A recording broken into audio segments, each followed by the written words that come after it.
Alright, so that's how clean that cylinder head came.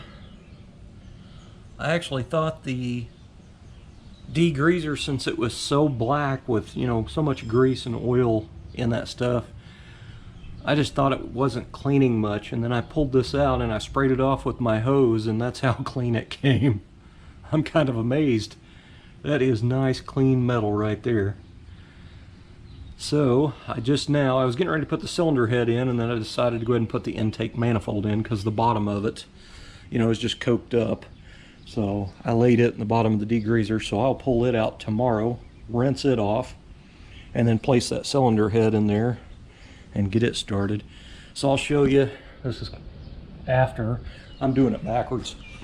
This is before. You can see how coated this crap is, like just gritty looking. Getting all kinds of cotton looking stuff stuck in there.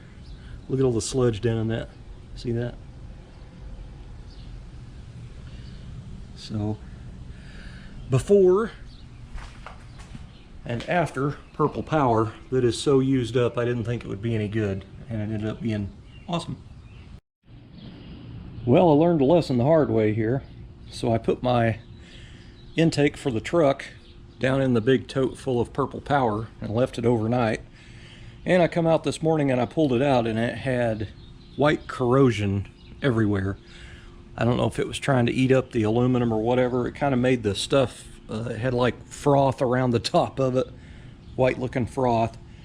So it was trying to, I guess, react to the aluminum. I don't know, but anyway, it kind of messed up the mating surfaces. They feel really coarse. It's got corrosion down inside the thread holes here. Now I was going to blast this anyway with my portable blaster at the top of it here, because it's got flaking paint and stuff. I was just trying to get all the grease that was stuffed down in all the corners out of it, which I did do that. So I feel like if I'd have left that in there probably another day, it might have ruined that. So I went ahead and removed a couple of fittings out of it, which I got another one here I missed. I'm gonna go ahead and pull the fittings out because doing this overhaul in this engine, I'm pulling everything out, and then I'll put thread sealant on everything and it'll be all fresh, instead of, you know, painting them with them in there and then may end up with a vacuum leak and have trouble finding it. So or a water leak, I guess. But now this intake on this truck, it has a metal pipe that screws onto here, and it takes an O-ring. So I don't have that O-ring, and I don't want to have to go buy a special O-ring, and that metal pipe is really rusty looking. So I'm just going to put a barb fitting in here, and I bought 6 foot of 5/8 heater hose, so that's the heater hose that I needed to replace anyway. So I'm just going to go ahead and put a barb fitting in there and run a little bit longer of a hose. It's not a very long piece of pipe, really. Let's see if we can find it over here.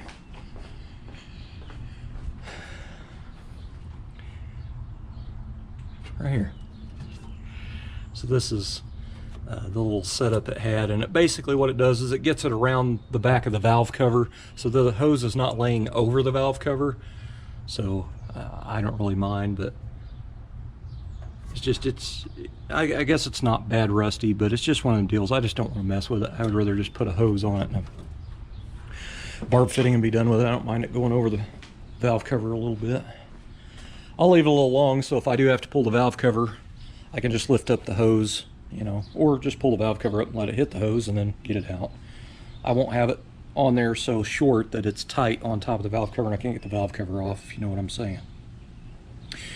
So what I'm going to do is I put a brand new blue Scotch-It disc on, and I'm going to clean all these flat top surfaces off a little bit, and then flip it over and do the gasket's face side and get all the old silicone off and stuff. And then at that point I'm going to take some duct tape, and I'm going to duct tape up this. I'm going to duct tape up this. Actually, I think I'm going to put a plug in here, and I'll probably put a little plug in there, just finger tight. And I'm going to duct tape the EGR port as well.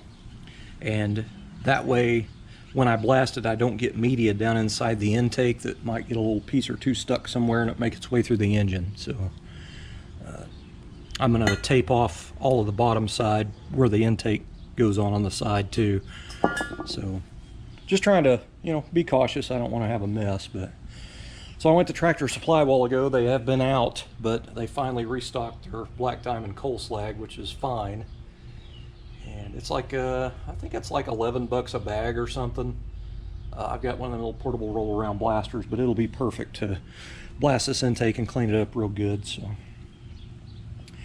I've got to blast the, I don't know what to do with this stuff. I got to do the timing cover and the water neck housing, and I think that's it. I think that's all I'm going to blast. Oh, the valve covers. I need to, no, I think I can wire wheel the valve covers. I'll make up my mind in a minute.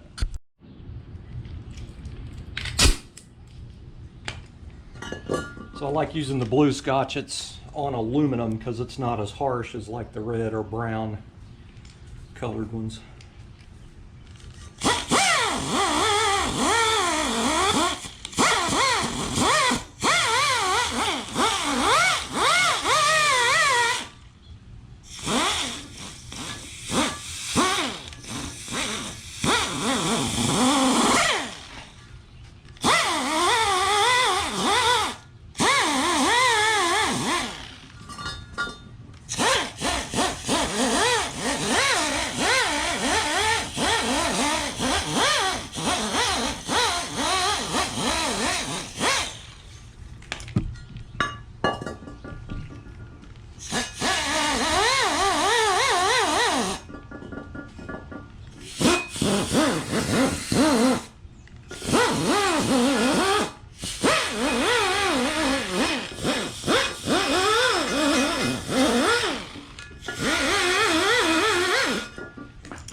You know what? I don't have an EGR valve gasket. Dang it.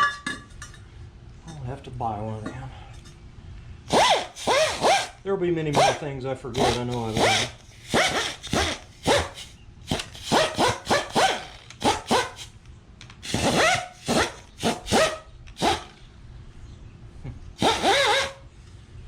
Get in there with a finer, a little smaller piece of sandpaper, I guess.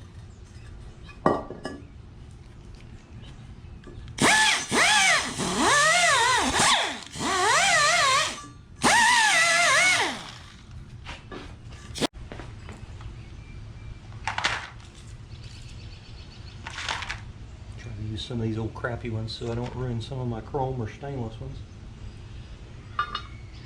That will work for that.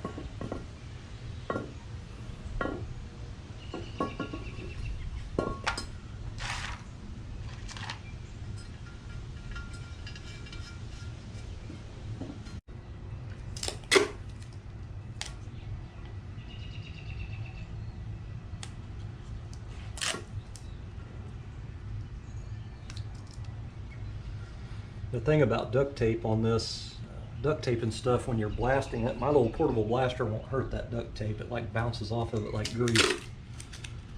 So it works kind of nice for what I've got.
to use a bunch of it, but it'll be fine.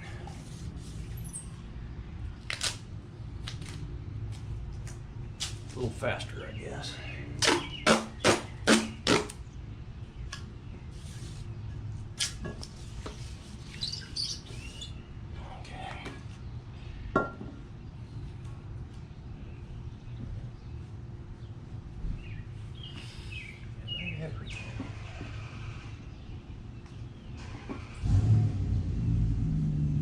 That's it. It's blast time.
You get a little on you when you do that without long sleeves and stuff on.